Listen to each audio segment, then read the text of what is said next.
नमस्कार, मैं हूं रानी रूहल और भारत के बढ़ते कदम के हमारे आज के इस एपिसोड में मैं आप सभी का स्वागत करती हूं। आज इस एपिसोड में हमारे साथ बातचीत के लिए मौजूद हैं वाणिज्य एवं उद्योग राज्य मंत्री श्रीमती निर्मला सीतारमण जी। निर्मला जी, आपका बहुत बहुत स्वागत है। निर्मला जी, सबसे पहले हम जानना चाहेंगे कि अब तक के कार्यकाल में आपके मंत्रालय की क्या उपलब्धियां रही हैं। मेक इन इंडिया प्रधानमंत्री जी का बहुत बड़ा एक कार्यक्रम है। वो एक इनिशिएटिव है जिसके द्वारा भारत देश में मैन्युफैक्चरिंग का प्रोत्साहन देते हुए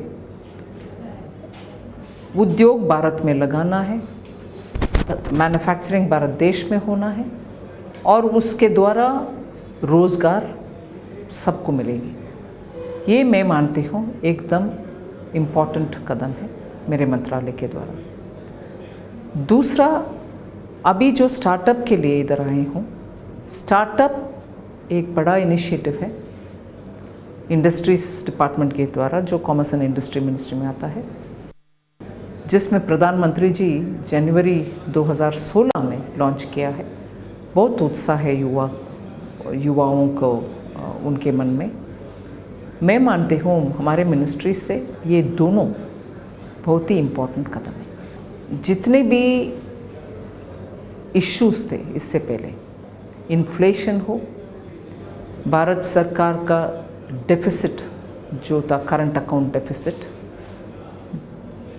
मतलब इन दोनों पहले हम डील करें तो इन्फ्लेशन भी करंट अकाउंट डेफिसिट भी एकदम कंट्रोल में है, फूड प्रोडक्ट्स का प्राइसेस भी एकदम कंट्रोल में है और करंट अकाउंट डेफिसिट का भी सरकार नियंत्रण में लागू कर दिया।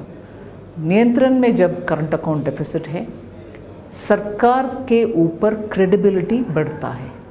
जब क्रेडिबिलिटी बढ़ता है, विदेश से इन्वेस्टर लोग आने के लिए तैयार रहते हैं। इसीलिए जहाँ भी भारत देश के प्रधानमंत्री जी नरेंद्र मोदी जी जहाँ भी जाते हैं, उधर से फॉरेन डायरेक्ट इन्वेस्टमेंट FDI देश में आने शुरू होते हैं। इसीलिए आप मई या तो जून 2014 से आज तक कंपेयर करेंगे तो आज 40% तक FDI इंक्रीज़ हुआ है, जबकि पूरा देश में, दुनिया में ग्लोबल FDI 16% गिरावट में है। जैसे अभी आपने FDI की बात की, तो कुछ समय बाद FDI के साथ इकोनॉमी को अगर हम देखें तो इकोनॉमी कितना ज़्यादा चेंज आपको लगता है कि FDI भारत की इकोनॉमी पे कितना ज़्यादा फ़र्क डाल सकती है? FDI ज़रूर बहुत बड़ा फ़र्क डाल सकती है, क्योंकि मेक इन इंडिया के द्वारा हम 25 ऐसे सेक्टर्स को ओपन किया है जिसमें FDI आना और इन्वेस्टमेंट ले आना, उसके द्वारा नया नया मैन्युफैक्चरिंग इंडस्ट्रीज़ देश में लगवाना, ये सब बहुत ही इम्पॉर्टेंट है। हम मानते हैं कि ये 25 सेक्टर्स में आज FDI आना शुरू हो गए बड़े पैमाने पर। इसीलिए भारत देश का इकोनॉमी के ऊपर FDI ज़रूर अच्छा असर ले आ रही है। भारत में फ़िलहाल बिजनेस करना कितना ज़्यादा इजी लगता है? पहले की स्थिति में से कंपेयर करेंगे तो बहुत ही सुधार है और सुधारने की गुंजाइश भी है। ये सुधार के वजह से ही FDI इंक्रीज़ भी हो रही है, क्योंकि जो लोग आते हैं इधर बिजनेस इन्वेस्ट करने के लिए, इसलिए आ रहे हैं कि इधर एक सरकार, ऐसे सरकार है जो इन्वेस्टर्स के बात सुनने को तैयार है और जहां पॉसिबल हो इस देश का कानून को, इस देश का रूल्स को, इस देश में इन्वेस्ट करने के लिए माहौल को अच्छा सुधारने के लिए तैयार हैं। सिर्फ केंद्र सरकार नहीं, मगर केंद्र सरकार के नेतृत्व के द्वारा आज राज्य सरकार भी उसमें बहुत काम करने के लिए तैयार है। इसीलिए ईज ऑफ डूइंग बिजनेस के ऊपर आप देखिए पिछले साल रैंकिंग भी किए हम स्टेट्स को।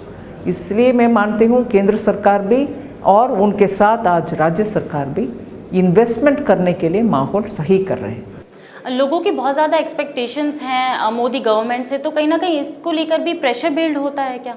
प्रेशर नहीं, मगर जब एक्सपेक्टेशन ज़्यादा होता है, आप काम करना भी ज़्यादा करने के लिए आवश्यक होते हैं और प्रधानमंत्री जी खुद जब कर रहे हैं, हम सब भी उनसे प्रेरणा लेना आवश्यक है। आप सोशल मीडिया पे काफ़ी ज़्यादा एक्टिव रहती हैं, तो सोशल मीडिया के जो यूज़र्स हैं उनको कोई मैसेज देना चाहेंगे आप? बिल्कुल एक्टिव वो भी रहना चाहिए। हमें बार बार प्रश्न उठाना चाहिए और हमें सुझाव भी देना चाहिए जिससे हम उसके ऊपर एक्शन ले सकते हैं। सोशल मीडिया वाइब्रेंट रहना आवश्यक है। कोई आपसे मिलना चाहता है, अपनी अगर प्रॉब्लम आपके साथ शेयर करना चाहता है तो कैसे कर सकता है? बिल्कुल, ट्विटर में लगा लीजिए कि हम मिलना चाह रहे हैं, तुरंत 24 आवर्स के अंदर आपको जवाब मिलेगा।